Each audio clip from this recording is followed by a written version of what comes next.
हम अपने शरीर के साथ बहुत जास्तिया करते हैं। समय से ना खाते हैं, ना उठते हैं, ना बैठते हैं। और बहाना क्या होता है? भाई बहुत काम था इसलिए हम ऐसा नहीं कर पाए।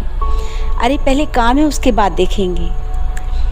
जिस काम को आप कर रहे हैं उस काम से आपको क्या प्राप्त हो रहा है? धन। धन किस लिए चाहिए आपको? आपके आराम के लिए, आपके आनंद के लिए। क्या आप ऐसा पैसा लेना चाहेंगे जो आपके शरीर पर बीमारियां लेकर आए? तो सबसे पहले में पहल आपका स्वास्थ्य सही होना चाहिए ना। आपकी आँखें, आपकी किडनी, आपका लीवर, क्योंकि अभी हमें इसकी वैल्यू नहीं पता है। किसी ने कहा कि अगर आप मूत्र त्याग भी कर रहे हैं तो भगवान का धन्यवाद कहना चाहिए। किसी ने कहा कि अरे ये कुछ ज़्यादा ही सत्संग सुनने लगा है इसीलिए इस आदमी का दिमाग खराब हो गया है कि अगर हम मूत्र त्याग भी कर रहे हैं तो भगवान का धन्यवाद करेंगे।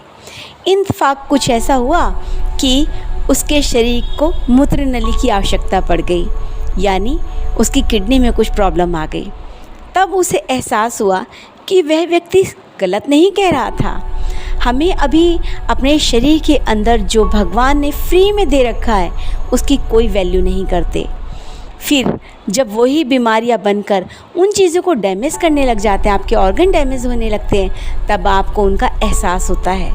यानी आप करोड़ों खर्च करने के बाद भी उस चीज़ को वापस नहीं ला सकते। एक व्यक्ति ऐसे ही सड़क पर बैठा हुआ था।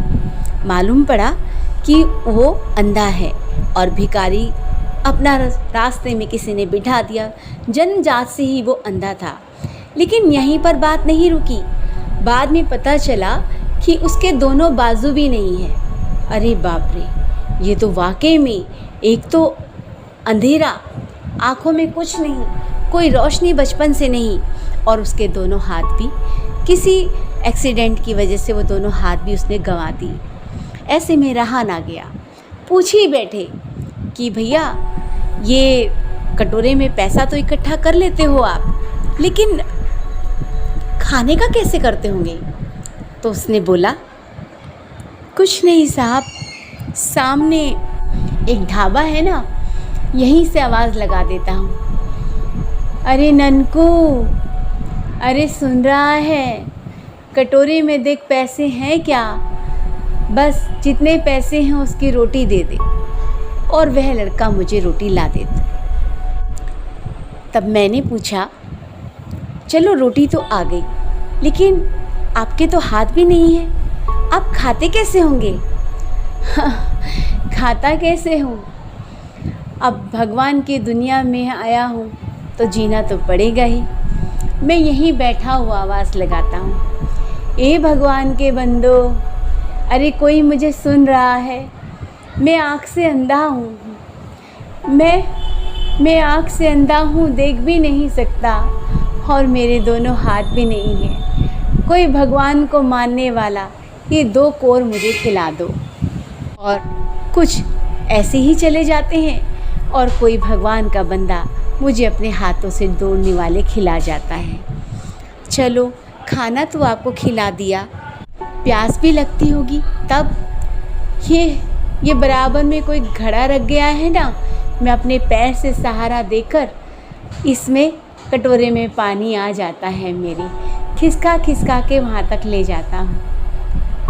हाँ वो तो ठीक है, पानी तो आ गया इसमें, लेकिन पीते कैसे हो? जानवरों की तरह, हाथ से उठा नहीं सकता ना, तो जीभ लगाकर पानी पीता हूँ मैं। सच में इतनी ज़्यादा भयंकर दुर्दशा।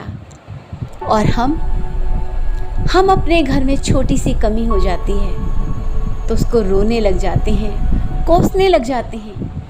कुछ जरा सी आर्थिक परेशानी हो जाती है तो भगवान को गालियाँ देना शुरू कर देते हैं। भगवान ने हमें लाखों करोड़ों से भी ज़्यादा ये शरीर दिया है, और इस शरीर का ध्यान रखना सर्वप्रथम हमारा कर्तव्य, हमारा फ़र्ज़ है। तो अपने शरीर को बीमारियों का घेरा ना बनाइए। जो आपके शरीर के लिए फ़ायदेमंद है उस कोर को अपने मुंह में डालिए। जो आपके शरीर के लिए फ़ायदेमंद है उस समय उस भोजन को करिए। काम का क्या है, काम आप नहीं करेंगे तो आपके बाद कोई ना कोई कर ही लेगा। लेकिन अगर आप बिस्तर पर पकड़ गए और बिस्तर ने आपको पकड़ लिया तो फिर जल्दी से छूटने का नाम नहीं लेते और फिर कोई अपना नहीं होता। आजमा कर देख लीजिएगा। तो ये जो फ्री में आपको शरीर मिला है, फ्री में आपको हवा मिली है, फ्री में आपको रोशनी मिली है, उसका भरपूर आनंद लीजिए और अपनी हर श्वास में, हर सांस में उस प्रभु का धन्यवाद कीजिए। सिर्फ 10 मिनट या 5 मिनट उस प्रभु को दीजिए कि अभी थोड़ा विश्राम करता हूँ और विश्राम करते समय उस प्रभु को याद करता हूँ, उस प्रभु को याद करता हूँ। आशा करती हूँ ये 4 शब्द, ये 4 पंक्तियाँ आप सभी को हिम्मत देंगी, परेशानियों से मुक्ति देंगी। आप सबका कल्याण हो। आप लोगों ने मेरी बात को सुना और आप सभी का आशीर्वाद मेरे पर इसी तरीके से बना रहे। सभी को धन्यवाद।